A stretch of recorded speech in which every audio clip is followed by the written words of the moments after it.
SV6 news కు స్వాగతం. ముందుగా హెడ్లైన్స్. తెలంగాణ రాష్ట్రంలో వచ్చే పార్లమెంట్ ఎన్నికల్లో బీజేపీ విజయం సాధించే విధంగా రాష్ట్ర బీజేపీ అధ్యక్షులు కిషన్ రెడ్డి ప్రారంభించిన విజయ సంకల్ప యాత్ర విజయవంతం కావాలని బీజేపీ నాయకులు మల్కా కొమరయ్య అన్నారు.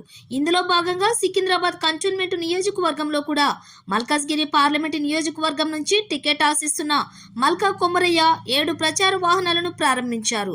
తాడ్బందులోని హనుమాన్ దేవాలయంలో ప్రత్యేక పూజలు చేసి వాహనాలను జెండా ఊపి ప్రారంభించారు. ఈ సందర్భంగా ఆయన మాట్లాడుతూ మూడోసారి మోదీ ప్రధానమంత్రిగా ఎన్నిక కానున్నారని, అదేవిధంగా మల్కాజ్గిరిలో కూడా తనకు అభ్యర్థిగా అవకాశం ఇస్తే విజయం సాధిస్తానని ధీమా వ్యక్తం చేశారు. కేంద్ర ప్రభుత్వం చేపట్టిన సంక్షేమ పథకాలు ప్రచారం చేసేందుకు ఈ ప్రచార రథాలను ఏర్పాటు చేశామని, పార్లమెంటు నియోజకవర్గంలో ఉన్న 7 అసెంబ్లీ నియోజకవర్గాల్లో ఒక్కో రథం తిరిగేలా ప్రచారం చేపడతామని ఆయన వెల్లడించారు.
మోడీ గారి పాలనలో వాళ్ళు ఏదైతే స్కీమ్స్ అండ్ సక్సెస్ చేశారో ఆ స్కీమ్స్ కూడా అన్ని పబ్లిక్ ప్రజలకు సార్ విజయ సంకల్ప యాత్ర బస్ యాత్ర ఉంది కదా, అది వేరు ఇప్పుడు ఇండివిజువల్గా ఇంకొకటి పార్ట్ ఆఫ్ యాత్ర. ఇంకొక అభ్యర్థి అంటే ఆశా వాళ్ళందరూ ఇండివిజువల్గా పెట్టుకుంటున్నారు, లేకపోతే టోటల్గా ఉంది సార్? ఆల్రెడీ వేరే వాళ్ళు కూడా పెడుతున్నారు. అంతా ఒకటే బీజేపీ ప్రభుత్వం కావాలని అందరూ చేసే దాంట్లో ఇది బాగుంది. ఒక్కొక్క నియోజకవర్గానికి అసెంబ్లీ నియోజకవర్గానికి ఒక వాహనం అండి. 7 నియోజకవర్గాలు ఉన్నాయి. వరకు 7 వాహనాలు.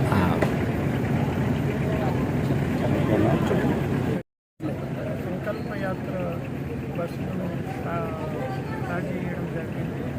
అది 3వసారి మోడీ గారి నాయకత్వంలో ఈ విజయ సంకల్ప యాత్ర ప్రారంభించబడింది. మన స్టేట్లో కిషన్ రెడ్డి గారు ప్రెసిడెంట్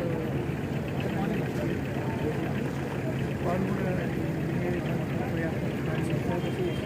పలువురు స్టేట్లో యాత్ర వస్తుంది. అందులో భాగంగానే మనం మల్కాజ్గిరి కాన్స్టిట్యున్సీలో మనం 7 constituency assembly constituency 7 bus mini bus program పూజ చేసి ఈరోజు స్టార్ట్ చేయడం.